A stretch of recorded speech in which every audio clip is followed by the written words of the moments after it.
сырт көз дейсіз ғой. Иә, басқа облыста өзінің зерттеп жүрген тақырыбы қайтсе де өзінің облысының аясына сыймайды кез келген жазушы. Өйткені үлкен жалпы отансүйгіштік болсын, қандай тақырып болсын, бір облыстың бір территориялық аймағына сыймайды. Сондықтан сондай жоба бойынша былтырдан бері жүзеге асырылған президент ағамызбен Ерлан жұмыс осы Жезқазған аймағындағы Алашахан кесенесіне барып, осы жақтағы басқа өнер адамдарына қатысты тарихи дүниелерді білетін адамдармен көмегімен мұражайлар мен түрлі деректерді қарап аралап жүр. Жалпы мақсаты Төле Мұқаш мысалы Ақтоғай аймағында, ауданында, Қарағандының басында өзінің зерттеп жүрген тақырыптарына байланысты түрлі объектілерді аралап жүр.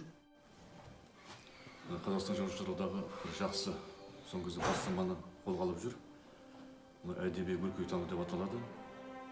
Бұл негізі ар жағында президент әкімшілігінің жобасы деп айтуға болады.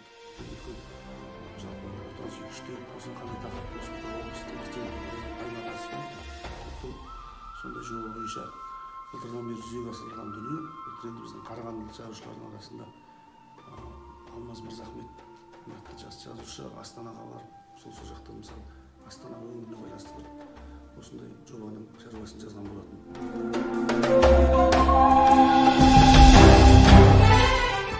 Әсіресе мына қазақ әдебиетін басқа елдерге таныту мақсатында жұмыстар жүргізіліп жатыр. Біздің көптеген жақсы үзу шығармаларымыз өзге елдерге аударылып жатыр. Қытай, ағылшын тілдеріне. Жақында ғана осы жазушылар одағының әдеби жыл қорытындысы болды. Осындай жақсы мәселелер айтылды. Алдағы уақытта мысалы жылына 60 ақын жазушының сол шығармасын басқа елдерге таныту көзделіп отыр.